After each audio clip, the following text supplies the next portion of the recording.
સમાચાર ગુજરાતમાં કોરોનાના નવા 1580 કેસ નોંધાયા છે।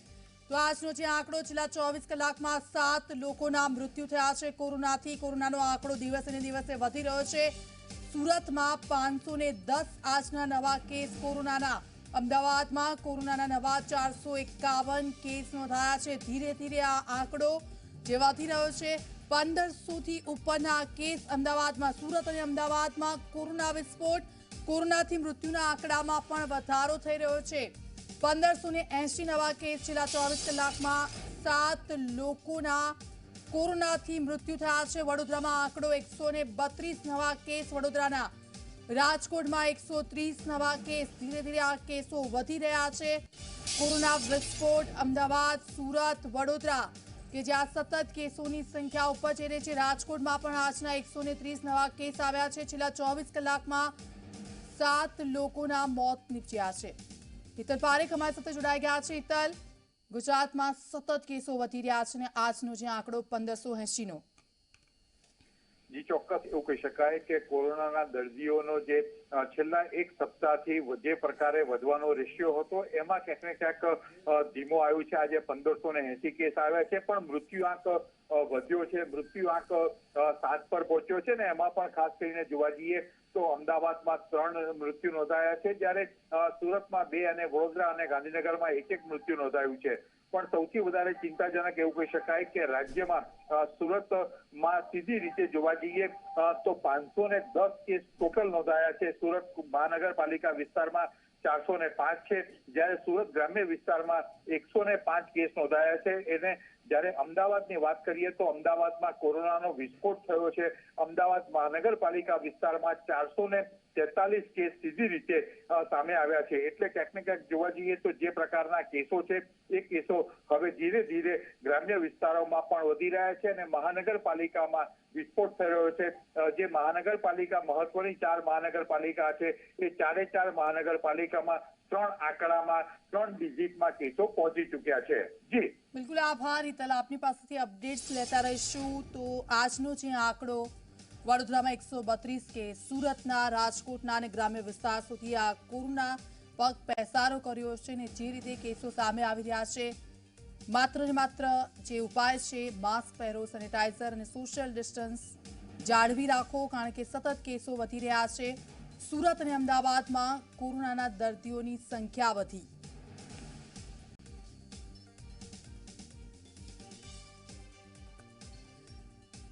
તો રાજકોટમાં એક દિવસમાં કોરોનાના 130 નવા કેસ આજના। રાજકોટમાં પણ હવે કોરોનાએ પગ પેસારો કરે, સતત કેસો વધી રહ્યા છે। પરંતુ સૌથી મહત્વની એ બાબત કે કેટલાક લોકો કોરોનાને માત આપીને પોતાના ઘરે પરત તો ફરી રહ્યા છે, પરંતુ તેની સામે જે મૃત્યુ આંક છે તે 7નો થયો છે। અત્યાર સુધી 7 દર્દીઓના મોત થયા છે। અમદાવાદમાં કોરોનાના નવા જે કેસો સામે આવ્યા છે તો સતત કેસો વધી રહ્યા છે। અર્પણ અમારી સાથે જોડાઈ ગયા છે। અર્પણ, અમદાવાદમાં કેસો સતત વધી રહ્યા છે। એક તરફ હોસ્પિટલમાં બેડની સંખ્યા પણ વધારવામાં આવી અને ધીરે ધીરે હવે આ કેસોની સંખ્યા વધી રહી છે। કંટ્રોલ ક્યારે?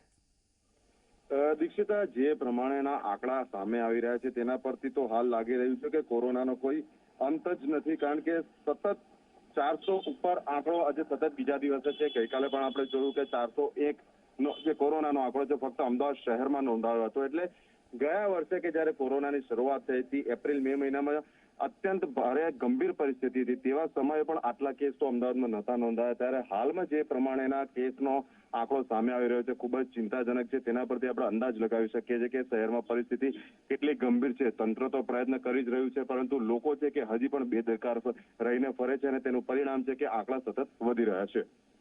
બિલકુલ આભાર અર્પણ આપનો સમગ્ર વિગત બદલ। તો સુરતમાં પણ સતત કેસો વધી રહ્યા છે। ચેતન અમારી સાથે ફોન લાઈન પર જોડાઈ ગયા છે। ચેતન, કોરોનાને 1 વર્ષ થયું પરંતુ આપણે જ્યાં હતા ત્યાંના ત્યાં છે। ફરી એકવાર જે કોરોનાના કેસમાં ઉછાળો જોવા મળ્યો, સુરતમાં સૌથી વધારે કેસ। જી ચોક્કસથી સુરતની જો વાત કરીએ તો સુરતમાં દિન પ્રતિદિન કોરોના વાયરસનું જે સંક્રમણ છે સતત વધી રહ્યું છે. હજી પણ જે લોકો છે તે લોકો લાપરવાહ છે. હજી પણ જે ભીડ છે તે ભીડ સુરતમાં જોવા મળી રહી છે, જેને કારણે જે કેસોની જે સંખ્યા છે સતત વધી રહી છે. જે સરેરાશ 30 કેસ આવતા હતા તે સીધા હવે 500 ને પાર થઈ ચુક્યા છે. ક્યાંક ને ક્યાંક આરોગ્ય વિભાગે પણ ચિંતા વ્યક્ત કરી છે. આરોગ્ય વિભાગ દ્વારા સતત જે તમામ જે ટોલ નાકા છે ત્યાં તમામ જે બહારથી આવતા જે મુસાફરો છે તેના એન્ટીપીસીઆર ટેસ્ટ કરવામાં આવી રહ્યા છે. તેમાં પણ ખાસ કરીને જે મહારાષ્ટ્રથી સુરત તરફ જે લોકો આવી રહ્યા છે તેમનો ટેસ્ટ કરવામાં આવી રહ્યો છે. જે રીતે વાત કરવામાં આવે તો ગતરોજ 35 જેટલા જે કેસ છે તે બહારના મહારાષ્ટ્રથી આવતા મુસાફરોના નોંધાયા છે. કેસોની સંખ્યા જોતા આરોગ્ય વિભાગ દ્વારા વિવિધ જે કમિટીઓ છે તે કમિટીઓની પણ રચના કરવામાં આવી રહી છે. એપીએમસી સહિતના જે વિવિધ જે વિભાગો છે તે અધિકારીઓને સોંપવામાં આવ્યા છે અને કેસ કઈ રીતે ઓછા કરી શકાય તે અંગે પણ રણનીતિ તૈયાર કરી દેવામાં આવી છે. ખાસ કરીને આવતીકાલે જે સુરતનું હીરા બજાર અને મેન્યુફેક્ચરિંગ જે કંપનીઓ છે તે બંધ રાખવાનો એક મહત્વનો નિર્ણય કરવામાં આવ્યો છે. આ ઉપરાંત સુરતમાં કોરોના વાયરસના કેસો કઈ રીતે ઘટાડી શકાય તે અંગે રણનીતિ તૈયાર કરવામાં આવી છે. બિલકુલ આભાર ચેતન સમગ્ર વિગત બદલ. તો એક એક્શન પ્લાન તૈયાર કરવામાં આવ્યો છે કે આ કોરોનાના વધતા કેસો છે તેને કઈ રીતે નિયંત્રણમાં લાવી શકાય. સુરતમાં 510 નવા કેસ આજના નોંધાયા છે. સુરત અને અમદાવાદમાં કોરોના વિસ્ફોટ થયો છે. અલગ અલગ જગ્યાઓ પર કોરોના ટેસ્ટિંગ કરવામાં આવી રહ્યા છે. જે ડોમ તૈયાર કરવામાં આવ્યા છે ત્યાં પણ લોકોની લાંબી લાઈનો જોવા મળી રહી છે. પરંતુ હાલ તો એક ચિંતાનો વિષય કે સતત જે કોરોનાના કેસો મહાનગરપાલિકાઓમાં જોવા મળતા હતા તે હવે જિલ્લા અને ગ્રામ્ય વિસ્તારોમાં પણ કોરોનાએ પગ પેસારો કરી દીધો છે. સુરત અને અમદાવાદમાં પરિસ્થિતિ ખૂબ જ ગંભીર. ગુજરાતમાં દર કલાકે 65 લોકો કોરોનાથી સંક્રમિત થાય છે એટલે સંક્રમણ વધી રહ્યું છે.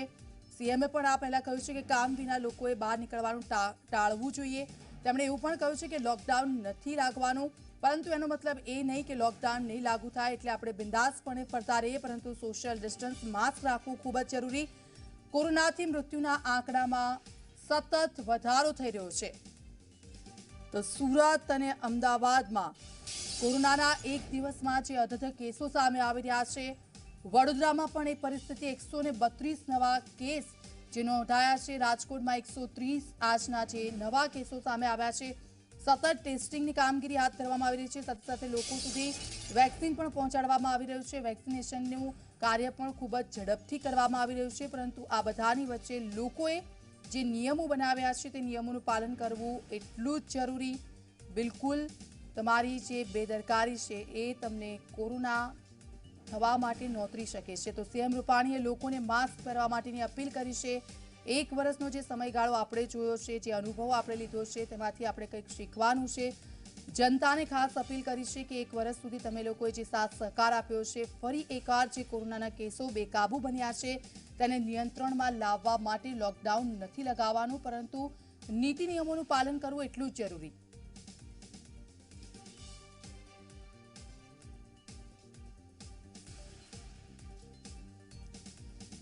તો સ્પષ્ટતા સીએમ વિજય રૂપાણીએ કરી હતી. કોરોનાના કેસો જે નિયંત્રણની બહાર છે તેને નિયંત્રણમાં લાવવામાં આવશે, પરંતુ સાથ સહકાર એટલું જ જરૂરી. તેમણે શું કહ્યું આવો સાંભળીએ.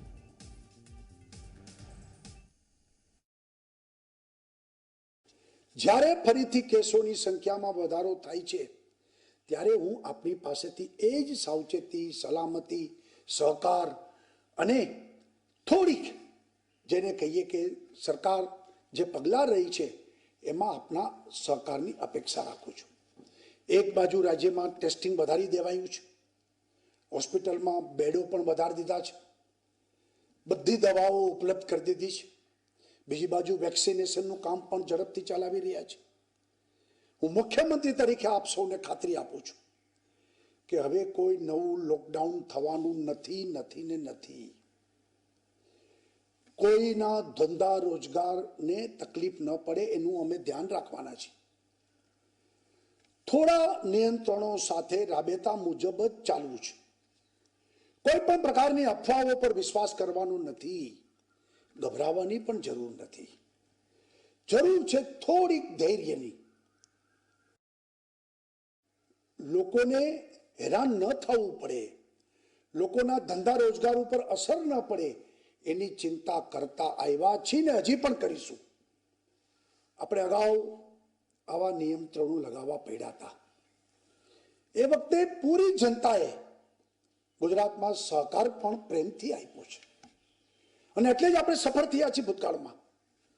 અત્યાર સુધી કોરોના સામેની લડાઈમાં આપણે જે નિર્ણયો કર્યા, જનતા સરકારની પડખે ઊભી રહી છે.